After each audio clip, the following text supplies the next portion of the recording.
बेटी हैं, जितने मेरे जीजा बेटे हैं, जितनी मेरी बेटियां बेटी हैं, जितने मेरे बेटा मेरे बुजुर्ग माता पिता जितने बेटे हैं, ध्यान रखना, एक पशुपति व्रत भी हमारे जीवन को सुख प्रदान कर देता है। कितने सोमवार का व्रत होता है? सब बोलो। 5 सोमवार। कितने दिए लगते हैं? 6। मंदिर में कितने दिए जलाए जाते हैं? 5। घर के दरवाजे पर कितना दिया जलता है? 1। प्रसाद बनकर जाता है, उसके कितने हिस्से होते हैं? 3। अगर बीच में कहीं रजस्वला धर्म आ गया, कहीं जाना पड़ गया, घर में कोई कार्य आ गया, कहीं आप बाहर चले गए, तो उस व्रत को छोड़ दिया जाता है, फिर अगला करा जाता है। पर गिनती के होते 5 ही हैं। सुबह जो पूजन की थाली मंदिर जाती है, वही थाली शाम को मंदिर जाती है। शाम को प्रसाद बनकर जाता है, मंदिर में 3 हिस्से हो जाते हैं, दिए 6 रखा जाते हैं, 5 दिए प्रज्वलित करे जाते हैं, 1 दिया वापस अपनी थाली में रखा जाता है, प्रसाद का 1 हिस्सा अपनी थाली में रख कर लाते हैं, बाबा से अपने विनय कर कर आते हैं, विनती कर कर आते हैं। 5 सोमवार। और हम तो यहां तक कहेंगे, हर 5 महीने में, 6 महीने में, 4 महीने में, 3 महीने में एक बार पशुपति व्रत घर में करते रहना चाहिए। घर का कोई भी एक व्यक्ति भी अगर पशुपति व्रत करता है तो पूरे घर के लोगों को उसका लाभ जरूर मिलता है। पशुपति व्रत का इतना, एक व्यक्ति भी अगर कर रहा है तो उसका लाभ, उसका सुख मिलता है।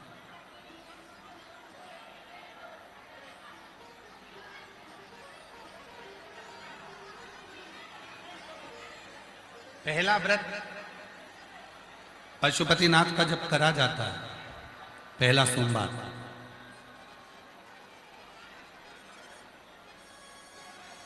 मंदिर पर पूजन कर कर, प्रसाद का 1 हिस्सा लेकर, 1 दीपक लेकर, जब आप दरवाजे के राइट हैंड पर अपने सीधे हाथ की ओर दरवाजे के सामने बैठती हो,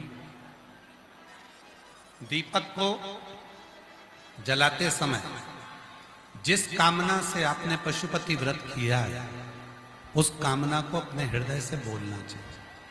बाबा, आज मेरा पहला व्रत है, मेरे भोलेनाथ, मेरे देवघर वाले बाबा वैद्यनाथ, हे मेरे पहाड़ी महादेव, हे मेरे सुरेश्वर महादेव, हे मेरे भोलेनाथ, आपकी कृपा से आज मैंने पहला व्रत किया। बाबा, मेरे इस व्रत को स्वीकार कर। बाबा, मेरे इस व्रत को स्वीकार करना, और बाबा आपकी कृपा से मेरा ये व्रत सफल हो, ऐसी करुणा करना। ऐसी पहले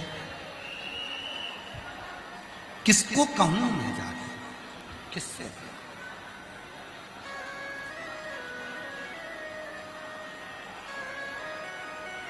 स्कंद पुराण में, काशी खंड में लिखा है, लिंग पुराण में स्पष्ट लिखा है, शिव महापुराण में वर्णन किया गया है कि दुनिया के सारे पापियों को इकट्ठा करो और प्रसिद्ध प्रसिद्ध पापियों की पूरी पाप को एक जगह पर इकट्ठा करो,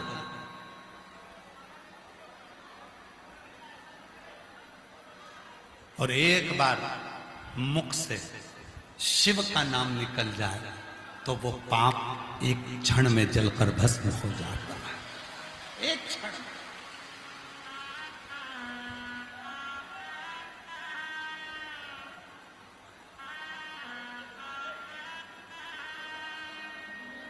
दुनिया के सारे पापियों के पाप को अगर एकत्रित करा जाए और मुख से श्री शिवाय नमस्तुभ्यम कहा। हम क्यों कहते हैं आप लोगों को कि अपने अपने घर के दरवाजे पर श्री शिवाय नमस्तुभ्यम का एक स्टिकर चिपका दे? अपनी गाड़ी पर श्री शिवाय नमस्तुभ्यम लगा दो। श्री शिवाय नमस्तुभ्यम शिव महापुराण की विद्धेश्वर संहिता में लिखा है, ये वो मंत्र है जिस मंत्र का केवल उच्चारण करने पर अपनी 71 पीढ़ी में भी अगर किसी ने कोई भूल से भी पाप करा होता है तो वो नष्ट हो जाएगा।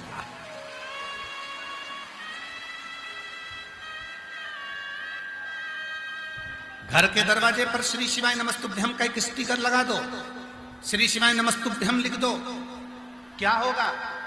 लोग कहते हैं, वास्तुशास्त्री कहते हैं यहां से जीनी को तोड़ो, कोई कहता है यहां बाथरूम को तोड़ो, कोई कहता है रसोई घर तोड़ो, कोई कहता है ये दरवाजा तोड़ो, कोई कहता है वो दरवाजा तोड़ो। शिव महापुराण की कथा में कहा गया, एक बार मुख पर अगर कोई दरवाजे के बाहर भी खड़ा हो गया और उसने श्री शिवाय नमस्तुभ्यम को पढ़ लिया, जो अंदर आ रहा है उसके आने से ही हमारा वास्तु दोष पूरा समाप्त हो जाता है। एक श्री शिवाय नमस्तुभ्यम वो मंत्र है, श्री शिवाय नमस्तुभ्यम वो ऊर्जा है, श्री शिवाय नमस्तुभ्यम वो बल है, श्री शिवाय नमस्तुभ्यम वो एक ऊर्जा है जिसके पाने से, जिसके बोलने से, जिसकी सम्मुखता से, जिसके सामने होने से हमारे जीवन के सारे संचित पाप नष्ट हो जाए। एक पत्र है, अच्छा पत्र देखिए, जिनके पत्र पढ़े जा रहे हैं अगर वो आए हैं तो आते जाएं, अपना बेलपत्र लेकर जाएं। मेरा नाम राधिका है, मैं फुसरो जिला बोकारो झारखंड से हूं। मेरा नाम राधिका है, कहीं बैठी हो राधिका जी। मैं फुसरो जिला बोकारो झारखंड से हूं। मेरा मोबाइल नंबर ये है। गुरुजी, मैं आपसे 2022 से जुड़ी हूं। गुरुदेव, मेरी बेटी की किडनी 2022 में दोनों किडनी खराब हो गई थी, उसका प्रोटीन बनना बंद हो गया था और बहुत ज्यादा तकलीफ में आ गए थे। धीरे धीरे बेटी की हालत इतनी खराब हो गई कि मेरी बेटी का पूरा शरीर नीला पड़ गया था। उसे वेंटिलेटर पर डाल दिया गया। डॉक्टर ने भी जवाब दे दिया कि इसका शरीर बेकार हो चुका है, किडनियां काम नहीं कर रही हैं, थोड़े दिन ये चाहिए। इतनी हालत बेकार हो गई कि हम कह नहीं सकते। तब उसकी हालत देखने के लिए पड़ोस की एक दीदी यहां मिलने आई। उन्होंने कहा, टीवी पर गुरुजी की शिव महापुराण की कथा आती है, उसे देखिए, गुरुजी उपाय बताते हैं, बाबा पे भरोसा रखना। मैं आपकी कथा सुनने लगी और आपकी बातों पर भरोसा कर कर 1 लोटा जल बाबा को चढ़ाने लगी। बाबा को 1 लोटा जल चढ़ाया। रोज अस्पताल में बेटी को बाबा को चढ़ाया हुआ जल पिलाने लगी। वो तो वेंटिलेटर पर थी, उसकी सांस नहीं थी।